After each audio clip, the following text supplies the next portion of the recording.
जब से बीजेपी की सरकार आई है 2014 के बाद रोजगार का तो नाम ही नहीं है। नरेंद्र मोदी द्वारा भारत के हर एक जनता के साथ, खासकर किसान, नौजवान, छात्र, मजदूर अन्याय ही करते आए हैं। ये मध्यम वर्ग को इस अभी वर्तमान सरकार ने तोड़ दिया। ये छोटे छोटे जो दुकानदार आप जो देख रहे हैं, ये कहीं कोई जिंदा नहीं रहेंगे, सभी खत्म हुए, सभी भिखारी रहेंगे या तो फिर अंबानी या डांडी रहेंगे। अन्याय काल तो अभी बहुत ज्यादा हो गया है।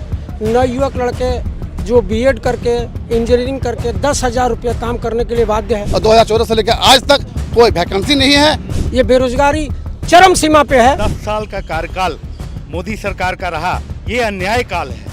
लोग त्राहिमाम कर रहे हैं, चाहे वो महंगाई के क्षेत्र में हो, चाहे वो न्याय के क्षेत्र में हो, चाहे वो स्वास्थ्य के क्षेत्र में हो। जो आदमी इंजीनियरिंग करके, बीएड करके, डॉक्टरेट करके जिसको रोजगार नहीं मिल रहा है, उनके मन में राहुल गांधी के प्रति बहुत जबरदस्त भावना उत्पन्न हो रहा है। मोदी जी का 10 भाषण में 9 भाषण उनका झूठा साबित हुआ है। ये देश की हर एक नागरिक देख रही है। जो मोदी सरकार का वादा था 2 करोड़ नौकरी है, उसके जगह पे ये धर्म के नाम पे लड़ा रहे हैं, रोजगार के नाम पे, वैकेंसीज के नाम पे कुछ भी नहीं है। आज महंगाई चरम सीमा पर है, लोग भूखे मर रहे हैं। जो प्रधानमंत्री बने हम लोग जुआ खत्म कर दिए। सरकार को परमानेंट नौकरी निकालने के जगह में अग्निवीर लेके आई है, जो देश की हर युवा उससे नाखुश है। सरकार अभी न्याय किसी को नहीं दे रहा है। आदिवासी को न्याय नहीं दे रहा, उनके जमीन छीन रहा है। दलितों को उनको बाजार में कैसे कैसे क्या कर रहे हैं सबको पता है, उनको न्याय नहीं मिल रहा है। ये जाति धर्म जो भेदभाव करके ये जो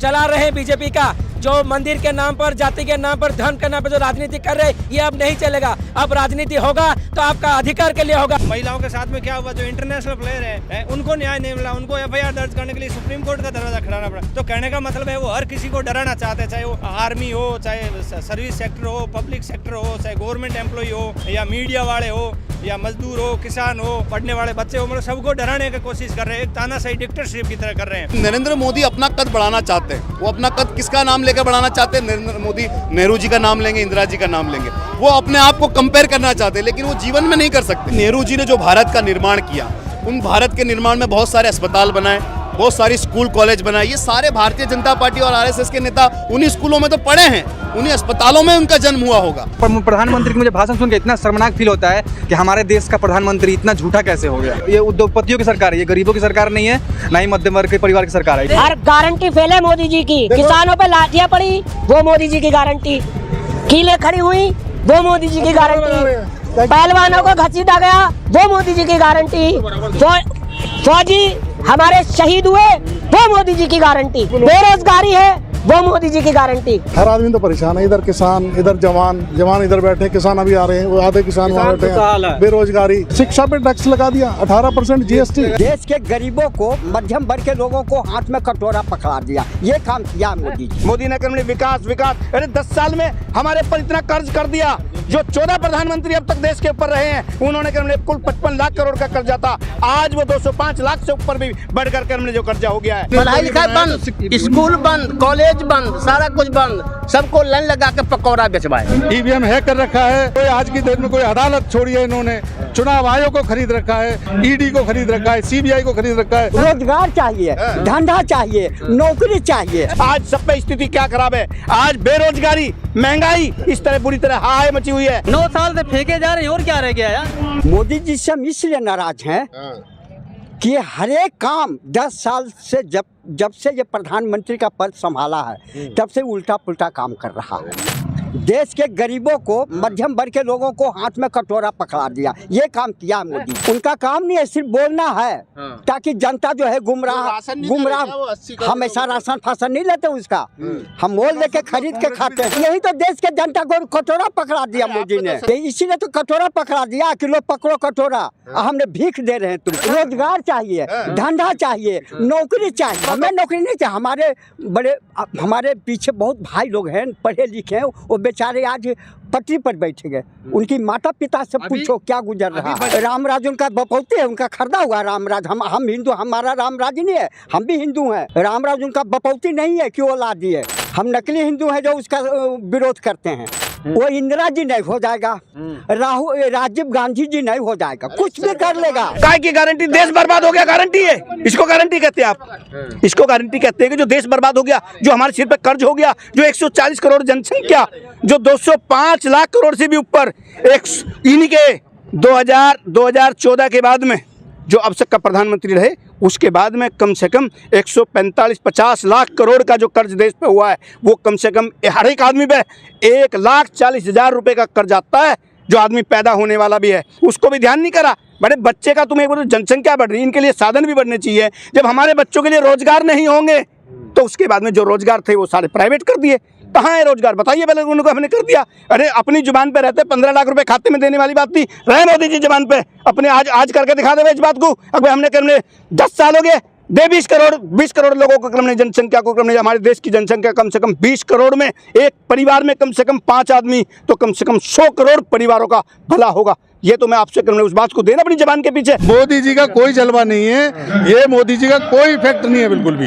ये जनता में आए, मतदान कराएं, मतदान में पता चलेगा। दोनों तरह से करा लेना, पर्ची निकलवाएं, जब ईवीएम से भी कराएं तो पर्ची निकलवाएं कि जो ईवीएम में जा रही है उसी की पर्ची निकल के आएगी, तब पता चलेगा। निष्पक्ष चुनाव होना चाहिए, उससे पता चलेगा कि इनकी औकात क्या है। 1947 में जब से देश आजाद हुआ, जब देश में सुई तक नहीं बनती थी और सुई भी बाहर से आती थी दूसरे देशों से, आज जो कुछ भी ये ढांचा खड़ा करा, ये सारा कांग्रेस की देन है, जो कांग्रेस ने खड़ा करा। ये जो मोदी बेच रहे हैं, क्या अपने घर से लाए थे मोदी जी बेचने के लिए? जो सबको करने ये बेच रहे हैं, ये जो जितनी संस्था खड़ी करी है, ये कांग्रेस की देन है, और कांग्रेस ने इस देश को करने यहाँ तक पहुंचाया है। ये मोदी की देन नहीं है। मोदी ने करने विकास। अरे 10 साल में हमारे ऊपर इतना कर्ज कर दिया। जो 14 प्रधानमंत्री अब तक देश के ऊपर रहे हैं, उन्होंने करने कुल 55 लाख करोड़ का कर्जा था, आज वो 205 लाख से ऊपर भी बढ़कर करने जो कर्जा हो गया है। जल के दिल खाक हुआ है, जल के दिल खाक हुआ है, 9 साल से रोया न गया, जख्म कुछ ऐसे हुए हैं कि फूलों पे सोया न गया। आसरा दे के मोदी ने अफसोस है दिल तोड़ दिया, क्या बीच मझधार में डिबोया न गया। हंसते देखा न गया बाग के माली से उनको, तोड़कर फेंक दिया धूल में डाली से। हंसते देखा न गया। अरे 9 साल से फेंके जा रहे हैं, और क्या रह गया यार? और क्या होना चाहिए? लोग नहीं कह रहे हैं, मीडिया कर रही है। मीडिया सारे दिन रट्टा लगा रखी है, रट्टा लगा रही है, विकास हुआ है, विकास अपना विकास किया।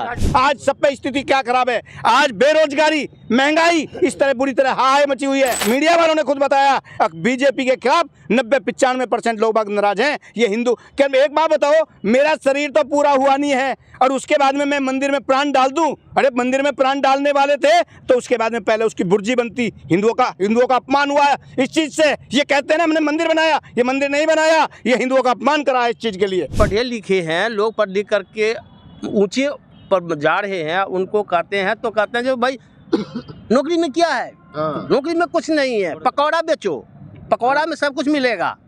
तो पढ़ लिख करके लोग, अब ये दुकानदार लोग में जाएगा, पकौड़ा रोड पर बेचेगा लगा के। उनको बोलो पढ़ाई लिखाई बंद, स्कूल बंद, कॉलेज बंद, सारा कुछ बंद, सबको लाइन लगा के पकौड़ा बेचवाए। कि जो जितनी बड़ी मीडिया है उनको सबको इन्होंने हैक कर रखा है, ईवीएम हैक कर रखा है सारे। ना ही कोई आज की डेट में कोई अदालत छोड़ी है इन्होंने। चुनाव आयोग को खरीद रखा है, ईडी को खरीद रखा है, सीबीआई को खरीद रखा है। एक महीने के 1 लाख रुपए आमदनी होता है, वो कहाँ से हो जाएगा गरीब? तो देश के लिए करो ना दान, दे दो देश के लिए, सन्यासी बन जाओ, कुर्सी छोड़ दो ना। देश के लिए क्या काम कर रहे हैं? गरीब वो अपने लिए काम कर रहे हैं, पूंजीपति वाले के लिए काम कर रहे हैं। भारत के जनता को जहर पिला दिया। आप जितने महंत थे, जो चारों के चारों जो महंत हैं, उत्तर पश्चिमी जितने भी चारों ढब को मानते हैं, वो सारे नाराज हैं महंत इस बात की वजह से। अगर इन्होंने हमारे धर्म का अपमान किया है, ये सबसे बड़ा धोखा मोदी जी ने किया है। ये लोगों के कर्म सिर्फ गुमराह करने वाली बात है। वो चाहे बहाना है, वो आरएसएस की पॉलिटिक्स है। वो कच्छाधारी का जो है वो पॉलिटिक्स है। उसमें आरएसएस में काम किए थे, नौकरी किए थे, और वो आरएसएस वाला इनको लाया है, चाय वाला नहीं लाया है। आज के समय में भारत में इसकी सख्त जरूरत थी। 2014 से लेकर अब तक माननीय प्रधानमंत्री नरेंद्र मोदी द्वारा भारत के हर एक जनता के साथ, खासकर किसान, नौजवान, छात्र, मजदूर अन्याय ही करते आए हैं। और जब अन्याय की सीमा पार हो गई है तो माननीय राहुल गांधी ने सोचा कि नहीं, अब देश की जनता को इस न्याय के लिए जगाना होगा, और इसी स्थिति के लिए जगाने के लिए भारत जोड़ो यात्रा पर राहुल गांधी निकले हैं। और धनबाद का ये सौभाग्य है कि आज राहुल गांधी हमारे धनबाद के धरती पर हैं। और उससे ज़्यादा सौभाग्य हम लोग लाल बंगला के वासी समझ रहे हैं कि लाल बंगला से ही बोकारो की तरफ गुजरेंगे। निश्चित रूप से हम लोग यहाँ राहुल गांधी के स्वागत के लिए हम लोग खड़े हैं और यह न्याय यात्रा निश्चित रूप से भारतवर्ष में एक बदलाव आएगा। आने वाले समय 2024 में निश्चित रूप से बदलाव आएगा, जिसमें नौजवानों को, छात्रों का, किसानों का, मजदूरों का भविष्य उज्जवल होगा। कांग्रेस की सरकार आएगी निश्चित रूप से। जातीय जनगणना जहाँ तक ज़रूरत है कि जो लोग पहले समाज में याद करिए कि जब देश आज़ाद नहीं हुआ था, एक उच्च वर्ग था, एक बहुत निम्न वर्ग था, मध्यम वर्ग था ही नहीं। कांग्रेस की देन है कि मध्यम वर्ग लोगों को पैदा किया। ये मध्यम वर्ग को इस अभी वर्तमान सरकार ने तोड़ दिया। आने वाला पीढ़ी पता नहीं कि कहाँ चला जाएगा। ये छोटे छोटे जो दुकानदार आप जो देख रहे हैं, ये कहीं कोई जिंदा नहीं रहेंगे, सभी खत्म हुए, सभी भिखारी रहेंगे या तो फिर अंबानी या डांडी रहेंगे। बीच वाले लोग ना आप रहेंगे ना हम रहेंगे, कोई नहीं रहेगा। किसके लिए न्याय यात्रा, इसके जातीय जनगणना दोनों इसमें आवश्यक है। अन्याय काल तो मैडम अभी बहुत ज़्यादा हो गया है। नवयुवक लड़के जो बीएड करके, इंजीनियरिंग करके 10,000 रुपये काम करने के लिए बाध्य है। अपना झारखंड स्टेट से दूसरे स्टेट में जाकर 10,000 में काम करना इम्पॉसिबल है। 10,000 में तो 7,000 वो खाई जाएंगे, 3,000 में क्या उनका परिवार चलेगा। जब से देश में बीजेपी की सरकार आई है, तब से कोल इंडिया में किसी प्रकार का कोई वैकेंसी नहीं है। सिर्फ 86 में, जिसमें कांग्रेस का सरकार था, रामविलास पासवान आपका हरिजनों का बहाली निकाले थे, जिसमें 2.5 से 3 लाख बहाली हुई थी। अभी बीसीसीएल का मेन पावर, कोल इंडिया में बीसीसीएल का मेन पावर आज के डेट में मात्र 22,000 रुक गया है। अभी 1 फरवरी को 15,000 रिटायर हुए हैं और वो कहते हैं कि 10,000, 5,000 में काम करो। इंजीनियरिंग करके, बीएड करके 5,000 और 10,000 में काम करेंगे। ये बेरोजगारी चरम सीमा पे है, इसलिए बीजेपी को जाना अब तय है। कांग्रेस आएगा तभी नवयुवकों को रोजगार मिलेगा। हम लोगों को रोजगार का मांग है। साफ तौर पे कहा जाए तो कहीं ना कहीं जब से बीजेपी की सरकार आई है 2014 के बाद, रोजगार का तो नाम ही नहीं है। हर क्षेत्र में अगर आप देख रहे हैं, किसान, नौजवान और जैसे सीमा पे जो जवान हैं, उन लोग के भी ऊपर भी कहीं ना कहीं अन्याय हो ही रहा है। इसलिए हमारे माननीय राहुल गांधी, ये गांधी नहीं, ये आंधी है। और धनबाद के जनता का बहुत बड़ा सौभाग्य है कि हम अपने उम्र में कभी गांधी परिवार को सामने से नहीं देख पाए थे। आज का लाल बंगला का वासी का जो हमारे जलसर में तो कार्यकारी जो अध्यक्ष है कांग्रेस का, उनका देन है कि राहुल गांधी उनके रिक्वेस्ट पर, अनुरोध पर धनबाद में अपना ये किए हैं और न्याय यात्रा को लाल बंगला होते हुए आगे और प्रसर होंगे। और विनोद बिहारी महतो के सामने माल्यार्पण होगा, वहाँ कुछ ठहराव होगा, कुछ भाषणें होगी, कुछ बातें होगी। जो नौजवान के बीच में बात, आज रोजगार नहीं है, रोजगार के बारे में बात होगी। और बहुत ज़रूरी बात है कि आज के नौजवान रोजगार के लिए त्राही त्राही कर रहे हैं। कहीं ना कहीं हमारे नौजवान त्रस्त हैं। आप देखते होंगे कि पहले का ज़माना था कि बूढ़े आदमी थे डिप्रेशन में, दिमागी हालत उनका ख़राब था, लेकिन आज के नौजवानों का दिमागी हालत इस तरह ख़राब है क्योंकि उनके पॉकेट में पैसा नहीं है मैडम। और सबसे बड़ी पावर होती है पब्लिक का, आदमी का, तो वो पैसा। तो में एक कहावत है कि हम लोग जैसे झारखंडी हैं, तो झारखंडी में एक कहावत है कि मतलब औरत का जो ताकत है वो मर्द होता है और किसान का ताकत जो है मतलब बर्द होता है, यानी बैल होता है। तो बैल को ही वो मार दिए हैं। किसान को मारने का मतलब है कहीं ना कहीं वो बैल को मारे हुए हैं, किसान को मारने का चेष्टा कर रहे हैं। और 2014 से लेकर आज तक कोई वैकेंसी नहीं है। अब राहुल गांधी जी इस यात्रा को फिर से शुरू किए हैं, भारत जोड़ो न्याय यात्रा। इसका मतलब कहीं ना कहीं अन्याय हो रहा है, इसलिए गांधी परिवार को फिर से इस रोड मैप के आधार पर न्याय जोड़ो यात्रा का मतलब परिचालन करना पड़ा। आज के दौर में इस न्याय यात्रा की बहुत जरूरत है। मैं समझता हूं कि जान से भी अधिक इस न्याय यात्रा की जरूरत है। श्रीमान मिस्टर राहुल गांधी ने इस यात्रा को करते हुए, भारत को जोड़ने का काम करते हुए और न्याय के बारे में उन्होंने डिफिनेशन देते हुए कहा कि हम न्याय तब तक करेंगे जब तक अन्याय की समाप्त नहीं होता है। क्या सूलों पे आ चाहे तो टकराना जरूरी है, जिंदा है तो जिंदा दिली दिखाना जरूरी है। इसलिए राहुल जी ने ये जो 10 साल का कार्यकाल मोदी सरकार का रहा, ये अन्याय काल है। लोग त्राहिमाम कर रहे हैं, चाहे वो महंगाई के क्षेत्र में हो, चाहे वो न्याय के क्षेत्र में हो, चाहे वो स्वास्थ्य के क्षेत्र में हो, चाहे वो रोजगार के क्षेत्र में हो, आज सब जगह आप देख लीजिए ग्रस्त है, अराजकता का माहौल बना हुआ है और नफरत की बीज जो राहुल जी हमारे आदरणीय नेता ने कहा है कि केरोसिन तेल छिड़का करके हर राज्यों में आपस में जात पात ऊंच नीच भेदभाव को बांटा जा रहा है। इसलिए मैं कहना चाहता हूं कि मोदी जी बांट दिया इस धरती को, चांद सितारों का क्या होगा, नदियों के कुछ नाम दिए, बहती धारा का क्या होगा, शिव की गंगा भी पानी है, आबे जमजम भी पानी है, मुल्ला भी पिए पंडित भी पिए, पानी का मजहब क्या होगा। पूछो इन फिरका परस्तों से, क्या सूरज अलग बनाओगे, एक हवा में एहसास है सबकी, क्या हवा भी नहीं चलाओगे। नस्लों का करे जो बंटवारा, रहबर वो कौम का ढोंगी है, क्या खुदा ने मंदिर तोड़ा था या राम ने मस्जिद तोड़ी है। इसलिए ये महंगाई के खिलाफ जो न्याय का हक मिलने तक भारत जोड़ो न्याय यात्रा आज पूरे देश में निकली है, इससे लोगों में जागरूकता आई है और आने वाले दिनों में हम लोगों को कांग्रेस का साथ, आम आदमी के साथ, क्योंकि कांग्रेस कहती है हर महिला की इज्जत हो, हर बच्चा हो अपना प्यारा, हर हाथों को काम मिले, यही है कांग्रेस का नाम। न्याय की लड़ाई जो शुरुआत किया है पूरा देश में, इसका व्यापक असर है गरीबों में, बेरोजगारों में और बेरोजगार युवकों में। जो आदमी इंजीनियरिंग करके, बीएड करके, डॉक्टरेट करके जिसको रोजगार नहीं मिल रहा है, उनके मन में राहुल गांधी के प्रति बहुत ज़बरदस्त भावना उत्पन्न हो रहा है। इसीलिए हम राहुल गांधी के प्रति बहुत सहानुभूति रखते हैं और इनका जो न्याय और हक का लड़ाई है, ये आने वाला समय बताएगा कि हम लोग कितना इसको मुंहतोड़ जवाब देंगे मोदी सरकार को। ये तो बहुत खुशी की बात है और ये हमारा जौहर बाल मंच का ऑर्गेनाइजेशन की टीम है जो जौहर बाल, मैं इंचार्ज हूँ झारखंड से जौहर बाल मंच का।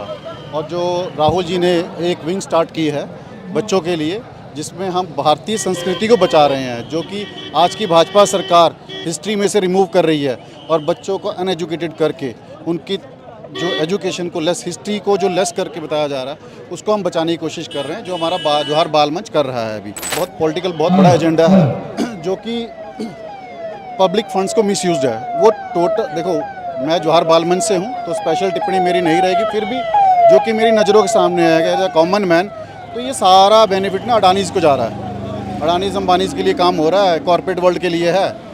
तो इसमें ज़्यादा बड़ी टिप्पणी करना मेरे हिसाब से इस समय ठीक नहीं रहेगा, पर हम अपने राहुल जी का बहुत बेसब्री से इंतजार कर रहे हैं, जिसके लिए हमारा झारखंड में वेलकम। स्वतंत्रता सेनानी है, NCERT की बुक से ये सारे सब्जेक्ट्स रिमूव किए जा रहे हैं, सारे सब्जेक्ट्स रिमूव किए जा रहे हैं और हमारे संविधान से छेड़खानी की जा रही है कहीं ना कहीं। इसको बचाने के लिए हम लोग अपना तत्पर जितना भी हमारा जोर और शोर से हम इसकी तैयारी करके बच्चों को एजुकेट कर रहे हैं इस चीज़ के लिए, और इसके लिए हम बुक्स भी प्रोवाइड कर रहे हैं। देखो, ये तो गवर्नमेंट के ऊपर डिपेंड करता है। अगर गवर्नमेंट बिजनेस लेके आएगी, काम धंधा लेके, जैसे अभी देखो रिसेंट में क्या हो गया, सारे का सारा गवर्नमेंट सिस्टम प्राइवेटाइजेशन में कर दिया गया है, total on the rate of state rate, DC rate. इसमें आदमी कितने टाइम तक सर्वाइव करेगा। इवन फौज को भी, मैं चलिए डिफेंस से हूँ, तो फौज को भी डिमोरलाइज कहीं ना कहीं किया जा रहा है, तो इसके लिए भी बहुत बड़ी टिप्पणी नहीं कर पाऊँगा मैं भी इसके लिए। लेकिन आप लोग से इसे बेटर जानते हैं कि भी अग्निवीर ले आए हैं, जिसके लिए जंतर मंतर पर प्रदर्शन कर रहे हैं इस चीज़ के लिए। तो हमारे बच्चों का जो भविष्य इस सरकार में बड़ा अंधकार है, तो अभी राहुल जी ने जितना जोर लगाया है बच्चों के भविष्य के लिए, उसका हम बड़ी आदर सम्मान से स्वागत करते हैं। देखिए, मुझे ऐसा लगता है कि यही विचारधारा का अंतर है जिसकी लड़ाई हमारे देश में राहुल गांधी जी लड़ रहे हैं। कांग्रेस पार्टी है जो महिलाओं का सम्मान करती है, न केवल सशक्तिकरण की बात करती है बल्कि भागीदारी और हिस्सेदारी की भी बात करती है। वो सशक्तिकरण चाहे राजनीतिक हो, आर्थिक हो, चाहे सामाजिक हो। और दूसरी तरफ, जैसे आपने कहा, आज़ाद हिंदुस्तान में मणिपुर जैसी विभत्स घटना मैंने नहीं देखी। देश को गौरवशाली बेटियां जब अपनी अस्मिता की रक्षा की मांग कर रही हैं, तो मोदी जी उनके साथ दुष्कर्म करने वाले लोगों के संरक्षण करते हुए नजर आए।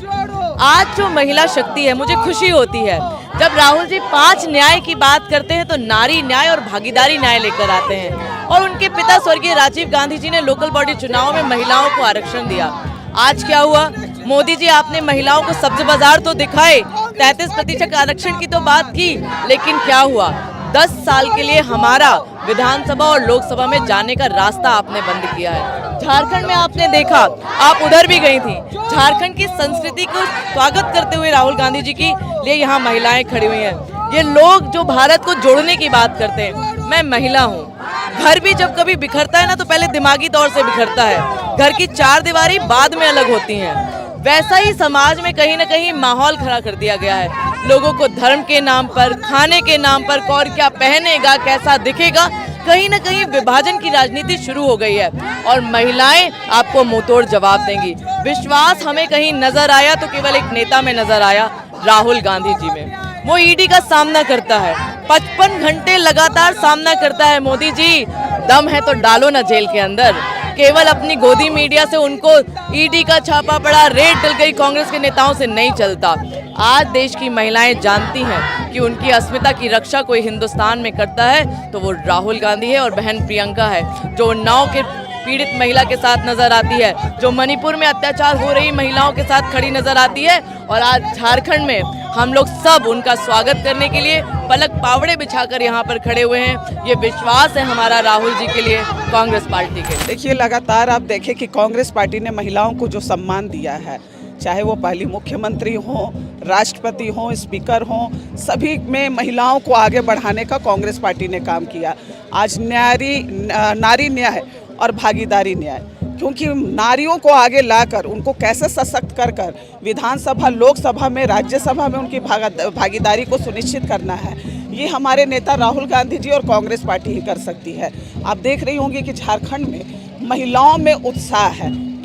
क्योंकि देश में ऐसा कोई नेता नहीं है जो महिलाओं के मुद्दों पे बात करे, महिला आरक्षण पे बात करे। देश के प्रधानमंत्री नरेंद्र मोदी जी लगातार बेटियों के साथ शोषण हो रही है, बलात्कार हो रही हैं, चुप्पी साधे हुए हैं। मणिपुर की घटना देखे, हाथरस की घटना देखे, अभी BHU में जो हुआ बनारस की घटना, उनके ही IT सेल के 3 भाजपा कार्यकर्ता। आज राहुल गांधी जी महिलाओं को जो सम्मान दे रहे हैं, गर्व से कहती हूँ मैं कि कांग्रेस पार्टी की सिपाही हूँ। और निश्चित रूप से विधानसभा हो, लोकसभा हो, ये देखिए, ये जो मासूम महिलाएं यहाँ पे हैं, राहुल जी को देखने के लिए इनके पास से आ रहा है कि राहुल जी को आज हम लोग देखेंगे, राहुल जी को देखना हमारा सपना पूरा होगा। तो क्यों एक मैसेज गया है देश में कि हमारे लिए कोई लड़ता है महिलाओं के लिए तो वो कांग्रेस पार्टी और राहुल गांधी हैं। आज देखिए कि नारी न्याय, हम तैयार हैं, ये इंडिकेशन दे रही हैं कि हम तैयार हैं और राहुल जी के साथ हम चलने के लिए, न्याय योद्धा बनने के लिए तैयार हैं। तो ये झारखंड का एक मैसेज है कि महिलाएं यहाँ राहुल जी के साथ चलने के लिए, न्याय योद्धा बनने के लिए तैयार हो चुकी हैं। देखिए, इस बात का मैं आपको सीधा साधा एग्जाम्पल दे रहा हूँ कि आज देश में जो लगातार जो मोदी सरकार का वादा था 2 करोड़ नौकरी है, उसके जगह पे ये धर्म के नाम पे लड़ा रहे हैं, रोजगार के नाम पे, वैकेंसीज के नाम पे कुछ भी नहीं है। तो जिस तरीके से आज ग्रेजुएशन, BEd, PG करके विद्यार्थी और छात्र घूम रहे हैं पूरे देश भर में और उनके मन पे ये जो बीजेपी वाले हैं RSS विचारधारा ठूस रहे हैं और धर्म के नाम पे लड़ाने का काम कर रहे हैं, इस चीज़ के विरोध में हम लोग मजबूत से खड़े हैं। हम लोग राहुल गांधी के कदम से कदम मिलाने को तैयार हैं। युवा को तो हमारे जो प्रधानमंत्री बने हम लोग युवा को ख़त्म कर दिए, लेकिन हम लोग राहुल गांधी चाहते हैं कि जब राहुल गांधी हम लोग को चाहते हैं कि युवा को अपने स्तर से बहुत बढ़ चढ़ के भाग लेने के लिए बोल रहे हैं। जब तक हमारे छात्र हमारे साथ नहीं मिलेंगे तब तक हम लोग युवा किस तरह से मोदी का हम लोग भ्रष्टाचार को विरोध करेंगे। सब एक साथ युवा मिलकर, छात्र मिलकर मोदी का भ्रष्टाचार हम लोग लाएंगे, रोड पे लाएंगे, सब घर घर सब स्टूडेंट के छात्र के सामने पहुंचाएंगे।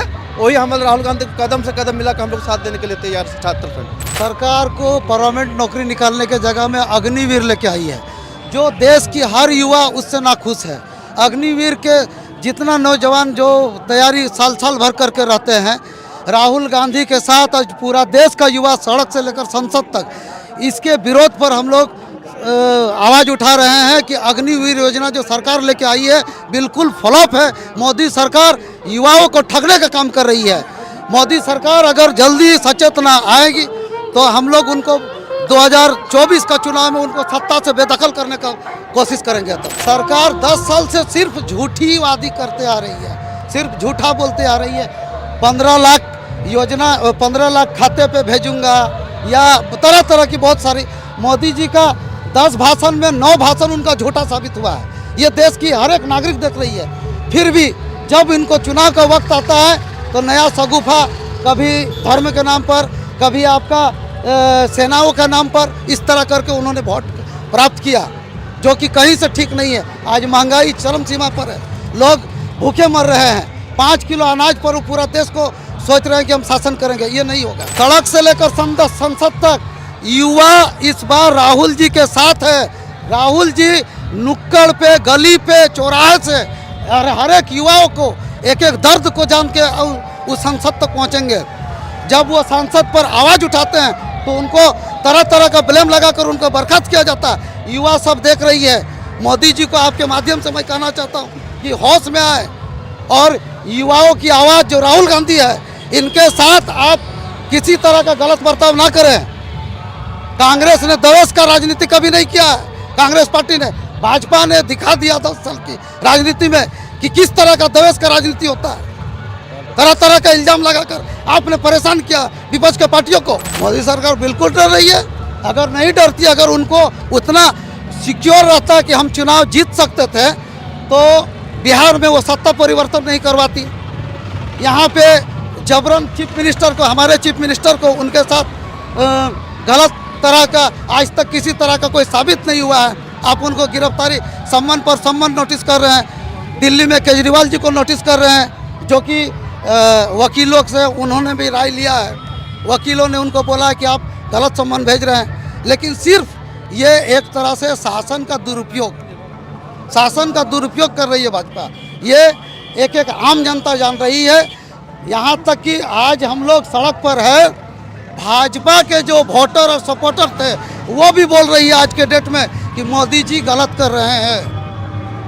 अगर उनके खिलाफ कोई बोलता है तो उनके घर में दूसरे दिन सीबीआई भेजेगा, ईडी भेजेगा, यही डर है। राहुल गांधी के साथ तो हम लोग है युवा के हिसाब से। राहुल गांधी जो कर रहे हैं अभी न्याय यात्रा, उसमें युवा भी शामिल है, छात्र भी सब है। लेकिन युवा का जो अभी चल रहा है, बेरोजगार सबसे ज़्यादा युवा है। भारत एक लौता देश है जहाँ पर युवा का हम लोग का संख्या ज़्यादा है। तो राहुल गांधी का जो मुद्दा है युवा को रोजगार देने के लिए, जो मोदी ने आपको वादा किया था, हम लोग को देशवासी के साथ वादा किया था, युवा को वादा किया था 2 करोड़ एक साल में देने के लिए नौकरी। आपको पता होगा वो एक जुमला है बोल के अमित शाह जो तोड़ी पा रहे गृह मंत्री, वो बोल दिया कि ये जुमला है। तो आप सब जानते हैं युवा अभी जागरूक हो गया है। राहुल जी के न्याय के उनको जो पदयात्रा कर रहे हैं, हम लोग भी शामिल हुआ है। तो राहुल गांधी जो कर रहे हैं युवा के हिसाब से, हम राहुल गांधी के सामने साथ ही चल रहे हैं और राहुल गांधी युवा को न्याय जरूर देंगे, ये हम लोग का मतलब हम लोग का विश्वास है। अभी जो राहुल गांधी का ये जो यात्रा है, ये दलित के लिए, आदिवासी के लिए, हर वर्ग के लिए वो जो मुद्दा उठा रहे हैं कि उनको सामाजिक न्याय कैसे मिले।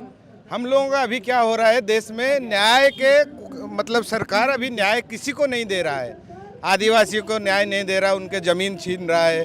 दलितों को आपको पता होगा उनको बाजार में कैसे कैसे क्या कर रहे हैं, सबको पता है, उनको न्याय नहीं मिल रहा है। राहुल जी का जो न्याय देने का वादा अभी देशवासी सबको पता चल गया है। देशवासी पूरा राहुल जी के साथ हैं और न्याय मिलने तक जो ये यात्रा चलाएंगे उनके साथ युवा, दलित, आदिवासी हर वर्ग के लोग जुड़े हुए हैं और ये यात्रा सफल होगा। सबको न्याय मिलेगा, हम लोगों को जरूर न्याय मिलेगा। ये मेरा राहुल जी के ऊपर दृढ़ विश्वास है और देशवासियों का भी विश्वास है। युवा राहुल गांधी जी के साथ है। आप आज पद यात्रा में आपको भी पता चलेगा युवा कैसे शामिल हो गए राहुल जी के साथ। ये जाति धर्म जो भेदभाव करके ये जो चला रहे बीजेपी का, जो मंदिर के नाम पर, जाति के नाम पर, धर्म के नाम पर जो राजनीति कर रहे, ये अब नहीं चलेगा। अब राजनीति होगा तो आपका अधिकार के लिए होगा। जो राहुल जी जो युवा के साथ कर रहे हैं, छात्र के साथ, कृषक के साथ, महिला के साथ और भारतीय वासी के साथ जो है वही आगे चलेगा। अब जाति धर्म नहीं चलेगा। जिसका अधिकार है, राहुल जी जो न्याय यात्रा कर रहे हैं वही होगा। तो 2024 में राहुल जी हम लोग का प्रधानमंत्री हो गए, ये हम लोग का दृढ़ विश्वास है। अभी जो राहुल जी जो ले रहा है, जो पदक्षेप ले रहा है वो अच्छा ले रहा है, क्योंकि युवा के लिए, हम यूथ के लिए जो ले रहा है, हमारे लिए जो आर्मी में भर्ती होना चाहिए जो लड़का, मैं भी आर्मी में भर्ती होना चाहता था। जब 5 साल में रख दिया क्या ना हम लोग को, आप ये लीजिए क्या 5 साल के बाद हम क्या करेंगे? 4 साल। यही सरकार जुमला के सरकार है। मोदी जी हम हिंदू, मुस्लिम, ईसाई से झगड़ा करते थे और हम देश का भविष्य क्या होगा, इसीलिए राहुल जी जो पद यात्रा कर रहे हैं हम लोग उसके साथ हैं। जब तक न्याय को हक नहीं मिलने हम उस तक खून को दे के हम लड़ाई करेंगे। मणिपुर में जो उन्होंने हालात बना रखा है, भाई भाई को काट रहा है, एक वर्ग दूसरे को काट रहा है, मतलब इतनी अनिश्चितता, और वो सारे होपलेस हुए हुए हैं। हमने वहाँ की पुलिस को पूछा, सर आप रोकते क्यों नहीं? तो उन्होंने हम कुछ नहीं कर सकते, आप लड़ो तो लड़ो। हम वहाँ पैसा दे के निकल के आए हैं उनसे, ठीक है ना। वहाँ ऐसे गुंडागिर्दी चल रही और हर स्टेट में वो यही कर रहा है। और हेमंत बिस्वा शर्मा भी उसी पे उतर के आए हुए हैं। तो न्याय है कहाँ इस देश में? कहाँ पे? महिलाओं के साथ में क्या हुआ? जो इंटरनेशनल प्लेयर है उनको न्याय नहीं मिला, उनको एफआईआर दर्ज करने के लिए सुप्रीम कोर्ट का दरवाजा खड़ाना पड़ा। तो मैडम न्याय क्या है? और बनारस विश्व हिंदू वहाँ एक बलात्कार हुआ है, तो वो मोदी जी के आईटी सेल के बंदे हैं जो मोदी जी को प्रोग्राम को आगे बढ़ाते हैं। जब प्रधानमंत्री के आदमी ये लोग ये कर रहे हैं और उनके ऊपर कोई एक्शन नहीं हो रहा है, तो कहाँ न्याय है? ना महिलाओं को न्याय है, ना स्टूडेंट को न्याय है। बेरोजगारी बढ़ती जा रही है, अब रोजगार मिलेगा कहाँ से? पब्लिक सेक्टर और ये खत्म ही कर रहे हैं। बीएसएनएल को तो इन्होंने खत्म ही कर दिया। 2009 के अंदर बीएसएनएल 5000 करोड़ पर एनुअम प्रॉफिट में चलने वाली कंपनी थी, उसको रिलायंस वाले को बढ़ावा देके उसको बिल्कुल खत्म कर दिया है। वहाँ से एम्प्लॉयों को मजबूर किया है वीआरएस लेने के लिए। और अभी आर्मी थी जो अपनी, उसको भी अग्निवीर लाके उसको भी खत्म करे। वो एक सेक्टर को टारगेट कर रहे हैं, फिर प्राइवेटाइजेशन करके वो रिजर्वेशन को खत्म कर रहे हैं। क्योंकि प्राइवेट होने के बाद में कॉन्ट्रैक्ट पद्धति बढ़ेगी। जब कॉन्ट्रैक्ट पद्धति में कॉन्ट्रैक्ट तो जो उसको सस्ता मिलेगा वो उसको रखेगा, तो रोजगार का तो मतलब मामला ही खत्म हो गया। ये नियम में चेंज किए बगैर उसको रिजर्वेशन को खत्म करना चाहते हैं प्राइवेटाइजेशन करके। तो ये इसलिए सबसे बड़ी लंबी लड़ाई। और कानून की तो बात ही नहीं, संविधान को ये कैसे खत्म कर रहे हैं। जैसे इलेक्शन कमीशन में सुप्रीम कोर्ट ने खुद ने आदेश दिया था, इलेक्शन कमीशन के अंदर जो आप इलेक्शन कमिश्नर नियुक्त करते हो किसी भी स्टेट के अंदर, तो उसके अंदर क्या है कि विपक्ष का नेता होना चाहिए और सुप्रीम कोर्ट का चीफ जस्टिस होना चाहिए और एक प्रधानमंत्री होना चाहिए। तो उन बॉडी को उन्होंने खत्म करके मतलब सुप्रीम कोर्ट को हटा दिया और विपक्ष का नेता और एक प्रधानमंत्री और उनकी कैबिनेट की जो अध्यक्ष होता है वो होगा। तो वो तो 2-1 से हो गया मैडम। जैसे कोई मैच होता है उसमें अगर एक ही देश के 2 हो गए और एक विपक्षी होगा तो उसकी तो चलेगी नहीं, तो उसको ये खत्म कर रहे हैं। इन्होंने आरटीआई को खत्म कर दिया। जितना भी करप्शन पकड़ा जाता था आरटीआई से पकड़ा जाता था, वो भी स्वायत्त संस्था उनको पीएमओ के अंडर में ले लिया। अभी आप पीएमओ से आरटीआई नहीं मांग सकते। जैसे ही मानते आपके नोटिस आता है पेनल्टी का, तो मतलब कुछ है ही नहीं, हर जुबान पे ताले लगा रहे हैं। और रही न्यूज़ चैनल, तो मीडिया वाले तो सारे चैनल भी आप किसी का विकीपीडिया उठाकर देख लो, उनकी सारे बीजेपी के ही है। धीरे धीरे आपको खत्म किया जा रहा है और एक को काटा जा रहा है। अगर ऐसे ही रहेगा तो कैसे देश चलेगा? देश वापस ये अंग्रेजों की नीति पे आ रहे हैं, जहाँ पे हिंदू मुस्लिम है वहाँ हिंदू मुस्लिम को लड़ा रहे हैं, जहाँ एक भाषा को दूसरी भाषा से लड़ा रहे हैं, जहाँ खाली हिंदू है तो उसको एसटी एससी और जनरल कास्ट से लड़ा रहे हैं। मतलब इनका काम लड़ाने का काम है। जैसे ये लड़ेंगे, जैसे आप 2 फोटो, मैं आपको दोनों को लड़ाऊंगा, आप लड़ोगे, मैं आपका फ़ोन लेके गायब हो जाऊंगा। मोदी जी वो काम कर रहे हैं पीछे। जैसे पिछली बार पुलवामा अटैक हुआ था तो सारा टीवी पे पुलवामा अटैक बताया, पीछे एयरपोर्ट सारे अडानी को दे दिए, ठीक है ना। किसानों के अभी इन्होंने क्या किया है, जैसे ये अग्निवीर योजना लाए, क्यों लाए? इसका सबसे बड़ा फैक्टर मैडम ये है कि किसानों ने वहाँ 1 साल तक आंदोलन किया तो उनको वापस लेना पड़ा। तो मोदी ने सोचा भी किसानों के पास इतनी ताकत कहाँ से आती है, उनको खाने के लिए नहीं मिलता, तो ये 1 साल लड़े कैसे? फिर बोला सर ये किसान वर्ग से आते हैं और ये फौज में सर्विस करते हैं ज़्यादातर, तो 15 साल बाद में रिटायर होते हैं, इनको पेंशन मिलती है। तो बोला ये तो हमेशा सरकार के खिलाफ बोलते रहेंगे। तो उन्होंने अग्निवीर लाया, क्योंकि वहीं से मजदूर किसान वर्ग से शोषित वर्ग से फौज में जाते हैं। जब उनको 4 साल से निकाल देंगे, उनको कैंटीन फैसिलिटी नहीं देंगे, हॉस्पिटल की फैसिलिटी नहीं देंगे, उनको पेंशन नहीं देंगे, तो फिर वो अपने पेट भरने के लिए मेहनत करता है, कहीं मजदूरी करेगा ना, गवर्नमेंट की गलत पॉलिसी के खिलाफ बोल नहीं पाएगा। तो ये सारी प्लानिंग रची हुई है। और उसके पीछे सबसे बड़ा आरएसएस का हाल है। आरएसएस हाल पीछे से बैकवर्ड सपोर्ट करता है आरएसएस। वो किसी को लड़ा था कि ये ऐसा है, वो ऐसा है, ये ऐसा है, और ये हर जब से हम यात्रा शुरू करें ये दबाव डाल रहे हैं। पहले उन्होंने मणिपुर में दबाव डाला, उन्होंने कोई सिक्योरिटी नहीं दी। फिर हेमंत बिस्वा शर्मा पे दबाव डाला तो उसने धारा 144 लगा दी, रोड जाम कर दिया, हमारे को चलने नहीं दिया, वहाँ धक्का मारी हुई, ठीक है। वो राहुल दिन बोला हम कानून का उल्लंघन नहीं करें, इसलिए वापस आके बाकी हम उनसे डरने वाले नहीं है। उसके बाद जैसे ही हम बंगाल में एंट्री हुए, बंगाल में एंट्री उन्होंने दीदी के ऊपर इतना दबाव लगाया, दीदी ने एक दिन 144 धारा लगा दी। जैसे बिहार में एंट्री हुए, नीतीश कुमार के ऊपर दबाव डाला तो वो एनडीए में चले गए, ठीक है ना। और जैसे ही झारखंड में एंट्री होने वाली थी तो उनके सीएम को गलती मुकदमे में फंसा लिया। उन्होंने वो लैंड ही नहीं खरीदी तो झूठा मुकदमा है, सिर्फ वर्बली कहने पर ना कोई कागजी प्रूफ है। तो कहने का मतलब है वो हर किसी को डराना चाहते हैं, चाहे वो आर्मी हो, चाहे सर्विस सेक्टर हो, पब्लिक सेक्टर हो, चाहे गवर्नमेंट एम्प्लॉय हो, या मीडिया वाले हो, या मजदूर हो, किसान हो, पढ़ने वाले बच्चे हो, मतलब सबको डराने की कोशिश कर रहे हैं। एक तानाशाही डिक्टेटरशिप की तरह कर रहे हैं, ठीक है। जो किसी समय में हिटलर करता था उसी पे आ गए वो।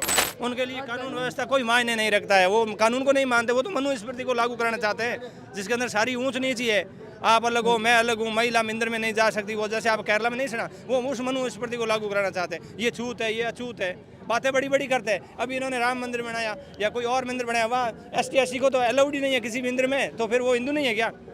तो ये मतलब धार्मिक और भावना को भड़का करके अपनी सत्ता जारी रखना चाहते हैं, ताकि पब्लिक इसमें लड़ती रहे और हम अपना काम करते रहे, क्योंकि इनकी पुरानी आइडियोलॉजी है ये गोडसे के समय से। बहुत ज़रूरत है इस चीज़ को लेकर। एक्चुअली मैं पहले जो भारत जोड़ो यात्रा हुआ था, मैं भारत जोड़ो यात्रा का पार्ट थी, मैं भारत यात्री हूँ।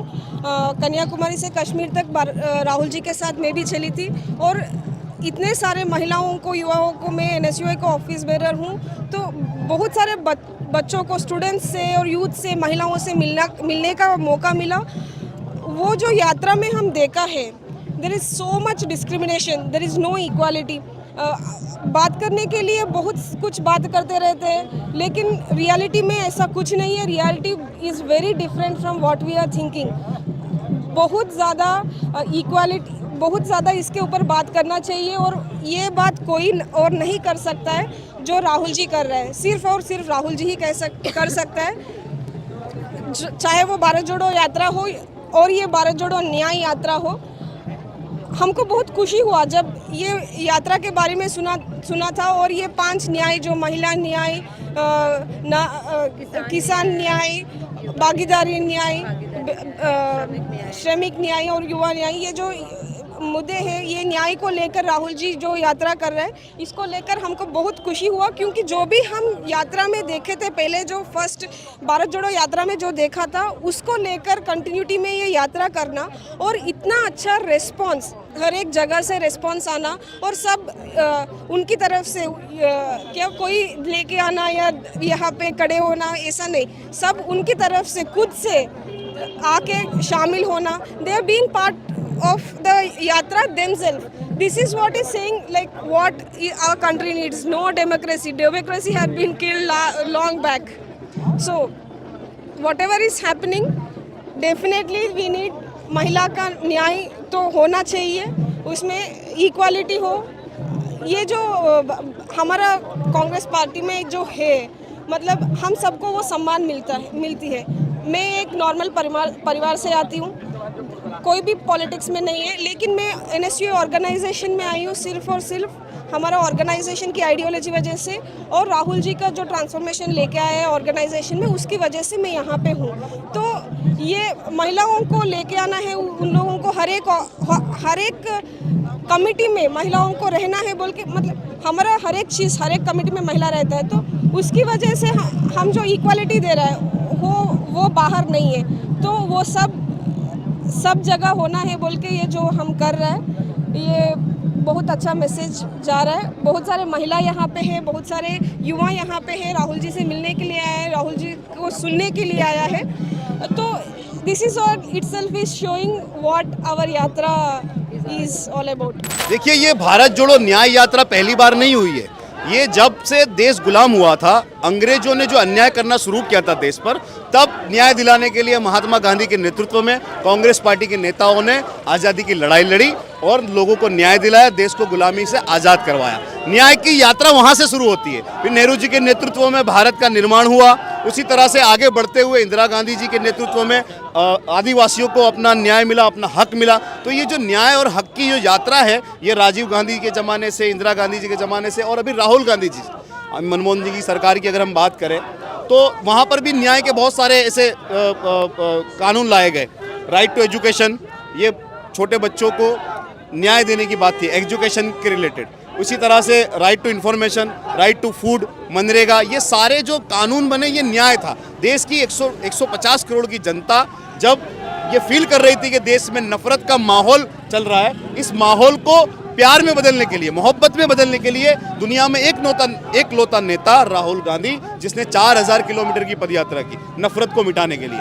उसी तरह से आज देखिए युवाओं के साथ अन्याय हो रहा है देश में, बेरोजगार है युवा, अग्निपथ के नाम पर अन्याय हो रहा है, महिलाओं के साथ अन्याय हो रहा है। एक तरफ तो महिला सशक्तिकरण की बातें हो रही है और महिला रेसलर दिल्ली में न्याय की गुहार लगा रही है, उनके साथ हैरेसमेंट हो रहा है। तो ये जो अन्याय का जो माहौल है, किसानों के साथ अन्याय, छात्रों के साथ अन्याय, युवाओं के साथ अन्याय, महिलाओं के साथ अन्याय, मजदूरों के साथ अन्याय, गरीबों के साथ अन्याय, ये अन्याय का जो सफर चल रहा है, इसको देखकर राहुल गांधी ने फिर तय किया कि मणिपुर से मुंबई तक ये न्याय जोड़ो यात्रा शुरू हुई है। हम इस न्याय जोड़ो यात्रा को बहुत बड़ा वरदान मानते हैं। बहुत लोगों के मुद्दों की ये यात्रा है। लोग इसको राजनीतिक यात्रा कहते हैं, लेकिन मैं ये कहता हूँ जनता के मुद्दों की यात्रा है। जनता, हर जनता कनेक्ट कर रही है। ये लाई गई भीड़ नहीं है, आई गई हुई भीड़ है। इनको कोई लाया नहीं है ट्रकों में भरकर, अपनी मर्जी से अपने घर से निकल कर आए हैं, क्योंकि उनको समझ में आ रहा है कि हमारे मुद्दों की बात हो रही है, हमारे हक की बात हो रही है। तो इस यात्रा में सब लोग जुड़ रहे हैं। देखिए, नेहरू जी ने जो भारत का निर्माण किया, उन भारत के निर्माण में बहुत सारे अस्पताल बनाए, बहुत सारी स्कूल कॉलेज बनाए। ये सारे भारतीय जनता पार्टी और आरएसएस के नेता उन्हीं स्कूलों में तो पढ़े हैं, उन्हीं अस्पतालों में उनका जन्म हुआ होगा। कि नरेंद्र मोदी अपना कद बढ़ाना चाहते हैं, वो अपना कद किसका नाम लेकर बढ़ाना चाहते हैं? नरेंद्र मोदी नेहरू जी का नाम लेंगे, इंदिरा जी का नाम लेंगे। वो अपने आप को कंपेयर करना चाहते हैं, लेकिन वो जीवन में नहीं कर सकते। नेहरू जी को पूरा दुनिया, पूरे विश्व एक नेता के तौर पे माना। उनका विजन वैश्विक विजन था, एक इंटरनेशनल विजन लेकर के उन्होंने चले। जो भारत का निर्माण उस समय में हुआ, ना तो हमारे पास पैसा था, हम आर्थिक रूप से बहुत कमजोर थे। उसके बाद जो भारत का निर्माण हुआ, हमने डैम बनाए, हमने IIT, IIM, AIIMS, सारे प्रीमियम इंस्टीट्यूट। आज पूरी दुनिया जिस इंस्टीट्यूट को मानती है, वो सारे इंस्टीट्यूट, वो सारा सिस्टम, वो सारा इंफ्रास्ट्रक्चर नेहरू जी के नेतृत्व में बना है।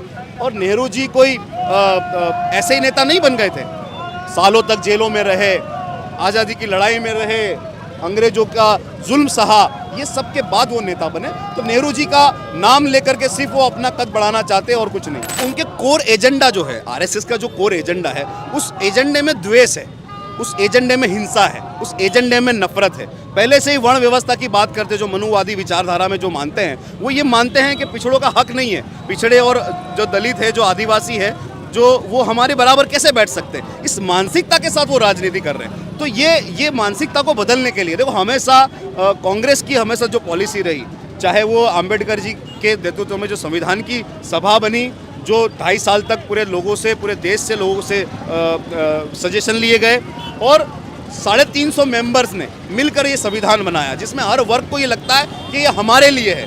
तो ये जो सफ़र है, पिछड़ों को न्याय देना, दलित, आदिवासी, और जो छूट गया है, गांधी जी ने हमेशा ये कहा कि जब आप पावर में बैठे हो तो आपको ये लगना चाहिए आखिरी व्यक्ति, जब आप कोई भी निर्णय लेते हो, आपको ये मानना पड़ेगा, ये दिमाग में रखना पड़ेगा कि जो आखिरी व्यक्ति है, अंत्योदय की जो बात की, आखिरी व्यक्ति का उदय, जो स्वराज की बात की, हर व्यक्ति को ये लगना चाहिए कि हमारा राज है, ये हमारा घर है, ये मुल्क, ये राज्य, ये जिला, ये हमारा घर है। जिस तरह हम अपने घर को प्रोटेक्ट करते हैं, जिस तरह हम अपने घर से मोहब्बत करते हैं, वैसे ये मुल्क, ये राज्य, ये जिला हमारा घर है। ये भावना महात्मा गांधी की थी। तो ये जो महात्मा गांधी की अंत्योदय की भावना है, इसी भावना को आगे बढ़ाते हुए राहुल गांधी ने जातीय गणना की बात की। इसमें क्यों डर रही है भारतीय जनता पार्टी? आपको प्रधानमंत्री जी को पार्लियामेंट में कहना चाहिए था ना कि हाँ ठीक है, हमारी सरकार जातीय गणना कराएगी और हम ये देखेंगे कि कौन लोग छूट गए हैं, किस समाज के लोग छूटे हुए हैं, मुख्य धारा में नहीं है, नॉर्थ ईस्ट के लोग मुख्य धारा में नहीं है, आदिवासी क्षेत्र के लोग मुख्य धारा में नहीं है। तो आप पता करिए ना, ये जो बात राहुल गांधी की बात जो है एक्सरे करने की, कि क्या गलत है। आप अगर किसी स्कूल को अच्छा करना है तो उसका भी हम करते हैं ना, इवोल्यूशन करते हैं, उसका रिव्यू करते हैं। किसी कंपनी को ठीक करना है तो उसका रिव्यू करते हैं, उसके शेयर, उसका मार्केटिंग, उसका सारा प्रोडक्शन, ये सब देखते हैं ना। हर फील्ड में आप किसी भी सिस्टम में देख लीजिए, उसको रिव्यू करना पड़ता है, उसका एक्सरे करना पड़ता है। तो राहुल गांधी जो कह रहे हैं कि भैया एक्सरे कर लीजिए, देश के 150 करोड़ लोगों में कौन लोग हैं जो सारा धन लेकर के बैठे हैं, कौन लोग हैं जो सारे पदों पर चिपके हुए बैठे हैं। हम उनका विरोध नहीं करते, चाहे वो किसी भी कम समाज के हो, किसी भी कास्ट के हो, किसी भी वर्ग के हो, वो अपनी जगह अपनी मेहनत से पहुँचे। लेकिन जो लोग नहीं पहुँच पा रहे, किस वजह से नहीं पहुँच पा रहे, उसका आपको आकलन करने की ज़रूरत है। और आत्ममंथन, सेल्फ रियलाइजेशन आप करिए कि कहाँ पर हम खड़े हैं। जब वो 19 IAS की बात करते हैं कि 19 अफसर, जो 90 अफसर देश को चलाते हैं, उन अफसरों में ये पिछड़ी जाति के वीकर सेक्शन के लोग नहीं हैं, उनको जगह दीजिए। रिप्रेजेंटेशन की बात है, और क्या बात है। चंडीगढ़ में जो चुनाव में इन्होंने धांधली की है बीजेपी सरकार ने, सुप्रीम कोर्ट ने फटकार लगाई है, ऊपर से पेड़, छत्तीसगढ़ में पेड़ कट रहे हैं, उस पर कोई नेशनल चैनल उस पर नहीं दिखा रही है, उस पर न्यूज़ नहीं बता रही है। एप्पल जो है वो सेमी कंडक्टर के लिए लड़ रहा है, उस पर कोई चैनल न्यूज़ नहीं दिखा रही। दिखाएगी क्या? राम मंदिर। और बताइए क्या, जो राम को लाए हैं, लाएंगे वो हम उनको लाएंगे। बेरोजगारी बढ़ी है, लेकिन साथ में इन्होंने वादा किया था 14 में, मुझे याद है, मैं भी मोदी का फ़ैन हुआ करता था। 2014 में जब मैं छपरा अपने घर पे था, तो 14 में हमारे ज़िले मरहौरा में मोदी जी आ रहे थे, और इन्होंने 2 करोड़, हर साल 2 करोड़ रोजगार का इन्होंने वादा किया था। और इन्होंने खुद कहा था कि यहाँ पे जो चीनी मिल है, महालैक्टो मिल है, इसको मैं चालू करवाऊंगा। 2014 के बाद उस एरिया में आज तक मोदी ना गए, ना उसकी चर्चा करी मोदी ने। मुझे तो मोदी जी का कोई काम दिखता ही नहीं है। बस ये दिखाते हैं, जितने भी हिंदू धर्म के लोग हैं उनके साथ इन्होंने इमोशनल कनेक्शन जोड़ लिया है, और मतलब जितने भी नेशनल चैनल हैं उस पर बस यही चीज़ें दिखाई जाती है। राम मंदिर दिखाया जाएगा, फिर से मथुरा का दिखाया जाएगा, उससे ज़्यादा होगा 370 दिखा दिया जाएगा। भाई और बहनों, बहुत हुआ बेटियों पर अत्याचार, अब की बार बीजेपी सरकार, मोदी सरकार गलत बोल रहे थे। हर गारंटी फेल है मोदी जी की। किसानों पे लाठियां पड़ी, वो मोदी जी की गारंटी। कीलें खड़ी हुई, वो मोदी जी की गारंटी। पहलवानों को घसीटा गया, वो मोदी जी की गारंटी। फौजी हमारे शहीद हुए, वो मोदी जी की गारंटी। अभी तक जांच नहीं हुई। बेरोजगारी है, वो मोदी जी की गारंटी। इनसे सिर्फ जातिवाद पे राजनीति करा लो, धर्म के नाम पर राजनीति करा लो, ये देश को भटकाने का काम कर रहे हैं। हर आदमी तो परेशान है, इधर किसान, इधर जवान इधर बैठे, किसान अभी आ रहे हैं, वो आधे किसान वहाँ बैठे हैं। बेरोजगारी, अच्छा सबको गरीब बना दो, एक ही आदमी रहेगा अमीर, उसका नाम है नरेंद्र मोदी, वही अमीर रहेगा। जिस आदमी ने 40 साल भिक्षा मांग के खाया, उसको क्या पता अमीरी गरीबी क्या हो। सब परेशान है, पूरा देश परेशान है। बेरोजगारी, महंगाई है, अपना ये शिक्षा पे टैक्स लगा दिया 18% GST। अरे मतलब तुम्हें कोई बुराई नजर नहीं आ रही, हम तो सारी बुराइयां गिना रहे हैं, लेकिन आपको तो सिर्फ हरा हरा दिख रहा है। अभी ढोल पीटा था, महिला आरक्षण मिल रहा है, महिलाओं का इतना सम्मान कर रहे हैं, तो महिला प्रधानमंत्री क्यों नहीं हो सकती? देश की आधी आबादी महिला की है, तो ये झूठ बोलते हैं। 2 करोड़ रोजगार है, बहुत हुई महंगाई की मार, अब की भगा हुई है सरकार। मतलब वर्तमान में जो हमारी सरकार है बीजेपी की, वो सिर्फ मतलब धर्म पे बात कर रही है और मतलब लोगों को इमोशनल कर रही है वो। और मतलब जैसा कि हम जानते हैं कि जो आजकल बीजेपी पार्टी है वो मतलब विश्व की सबसे अमीर पार्टी हो चुकी है। तो उसने मीडिया को खरीद लिया है, जितने भी सारे मतलब दोगपति हैं उनके साथ इन्होंने हाथ मिला के मतलब ये जितना भ्रष्टाचार कर रहे हैं उसकी बात ही अलग। आज तक इनमें मैं प्रत्यक्ष आरोप लगा सकता हूँ कि ये मतलब मीडिया नहीं, ये बीजेपी के दलाल है। सुबह शाम सबसे बड़ी देश की बर्बादी में नेशनल मीडिया का हाथ होगा, क्योंकि ये सुबह शाम एक ही व्यक्ति को दिखा रहा है। अरे 11 दिन तो मंदिर, तुम्हारे पास काम धंधा, फिर कहते हैं जी छुट्टी नहीं करते हैं। 1 महीने वहाँ कहाँ हुआ था इलेक्शन। प्रेस की आज़ादी नहीं है भारत में, बिल्कुल नहीं है। देश की बर्बादी में मीडिया का नंबर 1 होगा हाथ, अब की बार जो ये हो रहा है ना। तो वर्ल्ड मीडिया इंडेक्स में भारत का क्या स्थान है पता है आपको? क्या मैं रैंकिंग क्या है? सबसे फिसड्डी होगी। ये उद्योगपतियों की सरकार है, ये गरीबों की सरकार नहीं है, ना ही मध्यम वर्ग के परिवार की सरकार है। ये सरकार है उद्योगपतियों की और गुजरातियों की। आपने बात की महिला सशक्तिकरण की, मणिपुर में वो घटना हुआ, अभी कुछ दिन पहले BHU में घटना हुआ था जिसमें 3 युवक मुसलमान का नाम धारण करके उन्होंने ऐसा मतलब रेप किया और बाद में पता चला कि क्या वो एक हिंदू हैं। तो बीजेपी का सिर्फ एक ही एजेंडा है कि बस हिंदू मुसलमान करवाओ, मंदिर पे बहस करो, ज़्यादा हो तो पाकिस्तान को दिखा दो कि पाकिस्तान इतना रो रहा है, गरीब है, मर रहा है। मतलब वही उस पर बात करो, असली मुद्दे पे बात मत करो, किसान पे बात मत करो, मजदूर पे बात मत करो। 2014 में 260 रुपये थी लेबर कॉस्ट, आज कितनी है? 320 रुपये। बताइए, 10 साल हो गए। तो प्रधानमंत्री की मुझे भाषण सुन के इतना शर्मनाक फील होता है कि हमारे देश का प्रधानमंत्री इतना झूठा कैसे हो गया।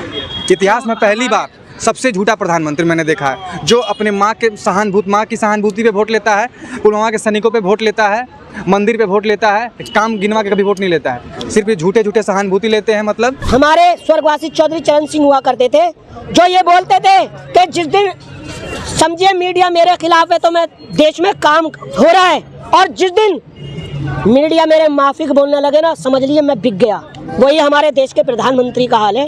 अडानी अंबानी के हाथ वो बिक चुके हैं। पत्रकार महोदय, सवाल ये नहीं है कि बस्तियां जली कैसे और आग लगाई किसने, सवाल ये है कि पागल के हाथ में माचिस दी किसने। गरीबी छुपाई जा रही है।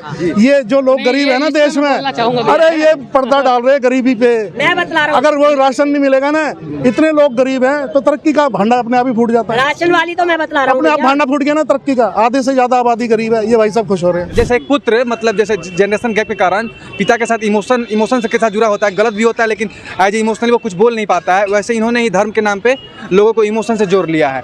कार सेवकों की हत्या पे जोड़ लिया है, पुलवामा पे लोग सैनिक मरते हैं, उनके नाम पे ये वोट मांगते हैं। सवाल ये बताइए, इतना अभद्र प्रधानमंत्री हो के इन्होंने कहा था, आप सुने होंगे, बेटी पढ़ाओ बेटी बचाओ। एक तरफ आप कहते हैं कांग्रेस की विधवा, वैकेंसी आती है, कुछ वैकेंसी आती है, जैसे अभी मतलब रेलवे का फॉर्म भरा, बिहार SSC का फॉर्म भरा, 6 महीने से मैंने फॉर्म भरा, उसका कोई सुनवाई नहीं है। ऐसे कितने फॉर्म भरे जाते हैं, सालों साल तक उसकी कुछ पता ही नहीं चलता। उसके बाद एग्जाम होता है तो पेपर लीक हो जाता है। मजदूरों के लिए वो कुछ नहीं कर रही है। विजय माल्या नीरव मोदी को लेके आओ ना, विदेशों में डंका बज रहा है। विजय माल्या नीरव मोदी 36 लोग पैसा लेके भागे हिंदुस्तान का है, तो उनको ला नहीं पा रहे। पकौड़ा बेच ले ठेला लगा के। बताइए, बीजेपी को ये नहीं पसंद आता है, उन्हें समझ में आता है कि जीविका क्या होती है और रोजगार क्या होता है। अब पकौड़ा बेचें उससे तो मेरा जीविका अर्पण होगा, 2 रोटी खाने को मिलेगा सुबह शाम, उससे उसको रोजगार नहीं ना मांगे, उससे ना मेरे सपने पूरे होंगे ना शौक पूरे होंगे। गुजरात यूनिवर्सिटी से झूठी डिग्री लेके पकौड़े छालूं। जितने भी बड़े बड़े उद्योगपति हैं, जब हिंडनबर्ग ने रिपोर्ट डाला और मतलब अडानी जी ऊपर से सीधे अर्थ से फर्श पे आ गए, उसके बाद फिर आज वो 1 नंबर पे हैं अडानी जी। उन्होंने 12,000 कुछ करोड़ रुपए पैसे माफ़ कर दिए, लेकिन वही किसान का जो पैसे की बात माफ़ आई, आय दुगनी करेंगे उस पर इन्होंने कुछ नहीं। आए दिन से किसान मर रहे हैं। अरे प्रधानमंत्री की बात का कैसे विश्वास करें, जो कह रहे हैं 70,000 करोड़ का ये एनसीपी ये चक्की पीसेंगे, वो उनके पार्टी में शामिल हो गया, खत्म, भ्रष्टाचार खत्म। अच्छा, विकास मुद्दा होना चाहिए, किसान मुद्दा होना चाहिए, शिक्षा मुद्दा होना चाहिए। मुद्दा कौन उठा रहा है? राहुल गांधी के जो 5 मुद्दे हैं ना, एकदम सही हैं, जड़ से जुड़े हुए मुद्दे। हाँ, मैं बिल्कुल राहुल गांधी के साथ हूँ, क्योंकि उनकी नीतियाँ मुझे अच्छी लग रही हैं और उनकी जो पद यात्रा है, भारत जोड़ो यात्रा है, बहुत ही अच्छी लग रही है। अभी केदारनाथ गए थे राहुल गांधी, इन्होंने आरएसएस की टीम भेजकर केदारनाथ प्रांगण में वहाँ जय हर हर महादेव का नारा नहीं, इन्होंने लगवाया जय मोदी, हर हर मोदी। ये करवाते हैं मोदी जी। मैं न्याय योद्धा बनना चाहूँगा। ऐसा क्यों? क्योंकि मुझे मतलब राहुल गांधी की सारी नीतियाँ अच्छी लग रही हैं, इनकी तरह जुमले नहीं लग रहे हैं मुझे, इनकी तरह झूठे नहीं लग रहे हैं। जब अन्याय चरम सीमा पहुँच जाता है, तब आदमी एक्शन लेता है, तो राहुल जी ने अब सही समय पर एक्शन लिया है। और इनमें इतना खलल डाला जा रहा है, जहाँ जा रहे हैं वहाँ बीजेपी की टीम आती है, खलल डाल देती है, जहाँ जाते हैं वहाँ बीजेपी की टीम आती है, खलल डालती है। राहुल गांधी जहाँ पे पैदल रखते हैं, ये भाजपा सरकार जहाँ पे है उसको बाधा डाल रहे हैं, क्योंकि ये जो यात्रा में जब जा रहे हैं ना, बाधा डालता है। राहुल गांधी अगर सच के लिए लड़ाई करना है तो मोदी सरकार अगर बाधा देना है, राहुल गांधी सच के लिए लड़ता है। मोदी के खिलाफ हर तरफ लड़ता है पूरा हिंदुस्तान में, और हर तरफ बात करता है, अन्याय के लिए बोलता है, वो जो करता है झूठा बात बोलता है। जो राहुल गांधी हमारा भाजपा के लिए झूठ बात करता है, हमारा अच्छा के लिए राहुल गांधी बोलता है, सुनता है, सब कुछ बोलता है। ये जो हमारा मालदा डिस्ट्रिक्ट में राहुल गांधी पाए रखा है, ये हमारा सारा आदमी को बहुत गुर्द है। हर बात में वो उठाता है मोदी का खिलाफ, इसीलिए उसको अटैक करता है। वही बात में लिए हम लोग इस जमात हुआ है, जो सब लोग राहुल गांधी को देखेंगे, उसका साथ हम लोग ये करेंगे। इसलिए हम लोग हर टाइम राहुल गांधी को हम लोग चाहता हूँ, जो वो आने वाला टाइम में राहुल गांधी आना चाहिए। हिंदुस्तान का आवाज है, ये मोदी का नहीं बंद कर सकते। कोई भी इंडिया में कोई भी नेता नहीं है, राहुल गांधी यात्रा रोक देंगे, कोई रोक देंगे। मोदी भी धर्म का पार्टी है, धर्म का पार्टी नहीं चलेगा। गरीबी का पार्टी है, वो तो कांग्रेस ही है, और कांग्रेस को सब दिल से वोट देता है, कोई वोट नहीं देता है। ईवीएम करके वो लोग जीतता है और कुछ नहीं करता है। 2024 में कांग्रेस आएगा। बीजेपी हिंदू मुस्लिम मंदिर मस्जिद का राजनीति करता है। एकदम सरप्राइज लग रहा है कि उसका जो एम्बिशन है बहुत अच्छा है, बहुत बढ़िया है, देश को जोड़ने का काम कर रहा है हमारा नेता राहुल गांधी जी। राहुल गांधी जी ये हमारा नेता, आपका नेता, सबका नेता, ये देश का नेता है। ये देश को इकट्ठा करने का काम करता है। इससे मैसेज दे रहा है मेरा नेता कि हर आदमी, जिस दिन कांग्रेस आएगा उसी दिन देश में सत्ता आएगा। और ये तो पूरा बर्बादी कर रहे हैं, पूरा हिंदुस्तान का बर्बादी है। जिस दिन से भाजपा आए उसी दिन से बर्बाद शुरू हो गया। और राहुल गांधी को हम लोग जरूर लाएंगे हिंदुस्तान में, फिर भी कांग्रेस आएगी, उसी दिन से हम लोग शांत से सोएंगे। भाजपा के लिए हम लोग शांत से नहीं सो रहे हैं। कहाँ हिंदू, कहाँ मुस्लिम, कहाँ मस्जिद, कहाँ पाकिस्तान, ऐसे ही कर रहे हैं। क्या हम लोग अलग है क्या? हिंदुस्तान से हम लोग जिंदा रहना चाहता हूँ, कोई हिंदू मुसलमान नहीं चाहता हूँ। वही मस्जिद मदरसा कर रहे हैं, हिंदुस्तान पाकिस्तान कर रहे हैं, और भाजपा क्या करे, दुनिया को बर्बाद कर रहे हैं। अब बताइए ना, हम लोग कहाँ पर है, अब कहाँ नौकरी है? अरे खाना पीना घर में नहीं है। देखिए ना हिंदुस्तान में कितना गरीबी है। हम तो सिर्फ ये टाउन में रह रहा हूँ, देहातियों में जाइए तब देखोगी बच्चा भूखे मर रहे हैं, तो खाना नहीं मिल रहे। और देश को देखा रहे जहाँ हम लोग कितना ऊपर ले जा रहे हैं, हिंदुस्तान को पूरा बर्बादी कर रहे हैं। अब देखिए ये कांग्रेस आएगी, और कांग्रेस जिस दिन आएंगे हम लोग से हिसाब से ढंग से जिएंगे। बहुत अच्छा लगता है हमको देखने में, बहुत अच्छा आदमी है, उसका जैसे कोई नहीं मिलेगा। नया के रहता जोड़ता है, खराब हालो दूसरा सब चीज़ करता है, वो सबके लिए हो। उसका भगवान खुश रह के हमेशा इसको अच्छा रखिए। मजदूर से लेकर सब श्रेणी के आदमी को लेकर चलना, भारत को इकट्ठा करना, भारत को जोड़ना, भारत से हिंसा को दूर करना, नफरत छोड़ो भारत जोड़ो, ये मेरा नेता चाहता है। इसका एम्बिशन को सैल्यूट जनाता हूँ। ये डर लग रहा है, इसलिए ये जनता को दिखाना चाह रहे हैं ये भाजपा सबसे बड़ी है। लेकिन राहुल गांधी को कितना भी दबाव करेगी, फिर भी राहुल गांधी आएगी, हिंदुस्तान में कांग्रेस आएगी। राहुल गांधी इस अन्याय के प्रति अपना झंडा बुलंद किए हैं। वो बिल्कुल ही अच्छा काम कर रहा है। देखिए, संघर्ष करना हमारा अधिकार है और हम लगातार इस बात के लिए संघर्ष कर रहे हैं कि चाहे वो राजनीतिक हो, आर्थिक हो, सामाजिक हो, हर क्षेत्र में न्याय हो। और इसके लिए हम लोगों ने पहले भारत जोड़ो यात्रा का प्रारंभ किया था और अब हम लोग भारत जोड़ो यात्रा के साथ भारत जोड़ो न्याय यात्रा के रूप में हम लोगों ने इस बार, चूँकि देश में जो अभी वर्तमान में जो नफरत की आंधी बह रही है, इस देश में तय करना होगा कि देश संविधान से चलेगा या इस धर्म से चलेगा। आज जो पूरे देश में जो धार्मिक उन्माद है, जो हिंदू मुसलमान सिख ईसाई के बीच जो नफरत का दीवार खड़ा किया जा रहा है, उसको लेकर के ही हम लोग जो है भारत जोड़ो न्याय यात्रा, हमारे नेता राहुल गांधी इसके खिलाफ हमेशा संघर्ष कर रहे हैं और आगे भी करते रहेंगे और हम लोग उसके जज्बे को सलाम करते हुए उनका हमेशा साथ देने का काम करेंगे। परेशानी हो रही, सेंट्रल सरकार सब बैंड लगाए हुए हर तरह से। पहले एक की नौकरी होता था, एक जगह पर सब बैंड कर दिया है बीजेपी सरकार, बहुत चीज़ नहीं होता है। बाकी उम्मीद है कि अभी कांग्रेस की सरकार आएगी, जैसे राहुल गांधी यात्रा कर रहे हैं उस हिसाब से। आज हम बहुत भावुक है मैडम, मेरा उम्र 58 साल का है। चाहे राहुल मेरा बेटा है, चाहे मेरा भाई है, जिस रिश्ता तो आप समझिए। न्याय यात्रा की जो बात है, निश्चित रूप से मैं कहना चाहता हूँ, हम तो ज़्यादा नहीं बोल सकते मैडम, हम बहुत खुश हैं, आज बहुत खुश है। अब मेरा राहुल गांधी आ रहे हैं इसलिए खुश हैं। हाँ, इसलिए भी खुश है। और जो भी हम देखे अभी 10 साल से मोदी का जो सरकार देखे हैं, बहुत तरह से मैडम तकलीफ होती है। देखिए, हम बेलोर से इलाज करा के आए, फिर भी हम खड़े हैं, पैर से हम नहीं चल पाते हैं मैडम। छोटा मोटा बिजनेस करते हैं मैडम, टैक्स इतना कर दिया, GST PST, और जितना भी नियम लाते हैं मोदी जी सरकार, उनके जो भी सरकारी वित्त मंत्रालय हो चाहे परिवहन मंत्रालय हो, वो सब गाड़ी के ऊपर में ही सब डालते हैं और जब पुलिस तंत्र लोग रोड में गाड़ी को रोकते हैं, ये करते हैं, बहुत तरह की दिक्कत है। देखिए मेरा पैर थरथरा रहा है। पूरा देश को पता है और पूरा दुनिया देख रहा है कि ये जो बीजेपी की सरकार है, महिला विरोधी सरकार है। मैं भी एक आदिवासी महिला हूं और झारखंड आदिवासी बहुल क्षेत्र है। हमने कई बार आवाज़ उठाया है कि महिलाओं के सम्मान के लिए मणिपुर में जो महिला के साथ घटना घटी है, आज हमारी करुणा पे जो हृदय है वो रोता है कि हमारे जो मुखिया हैं, देश के प्रधानमंत्री, वो गूंगे बहरे प्रधानमंत्री हैं।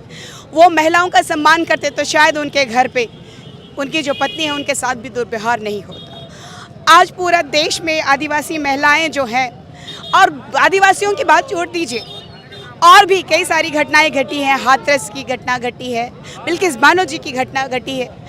आप पूरा देश जान रहा है कि ये जो धर्म की राजनीति सिर्फ कर रहे हैं और अपने सत्ता में बैठने की जो राजनीति ये बीजेपी की सरकार कर रही है, जो गुंडागर्दी चल रही है, युवाओं को रोजगार नहीं दे रही है, महिलाओं के साथ लगातार दुर्व्यवहार किया जा रहा है, इससे हम पता चलता है। और हम लोग आज न्याय मांगने के लिए राहुल जी के साथ में यात्रा कर रहे हैं और हमें पूरा उम्मीद है कि राहुल जी के छत्रछाया में हमें महिलाओं को ज़रूर सम्मान मिलेगा।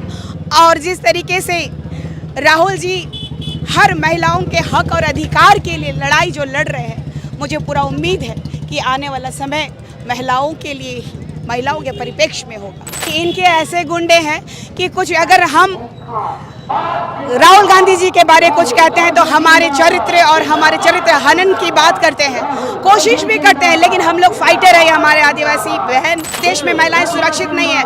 आज एक एक महिला त्रस्त है, उठा के देख लीजिए आप, क्राइम रिपोर्ट देख लीजिए, महिलाओं के साथ हर दिन रेप, हत्याएं हो रही है जो कि छुपा दिया जा रहा है। पिछले 10 साल से हमारे बीजेपी की सरकार चली मोदी जी की, अब उनको भी 5 साल मिलना चाहिए, ताकि जो हमारे साथ टैक्स वगैरह बहुत कुछ लागू किया गया है, उसमें गरीबों का कुछ अपना जैसे कि बहुत सारे खाने वगैरह पदार्थ में मिला, जो कि हम लोग को भरपाई करना पड़ रहा है आम पब्लिक को, जो कि बहुत ही नॉर्मल और मिडिल क्लास के और गरीब लोग के मजदूर आदमी लोग भरपाई कर रहे हैं।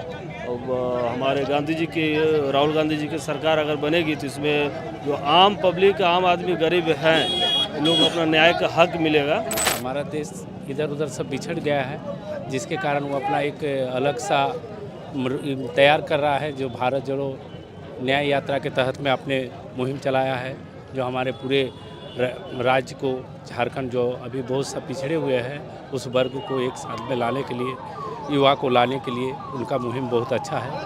वो तो अब उनकी लाठी है और उनकी सत्ता चल रही, वो कुछ भी कर सकते हैं। ये हमारे जब यहाँ के युवा अपना सोच बदलेंगे तभी कुछ उपाय होंगे इनके बारे में।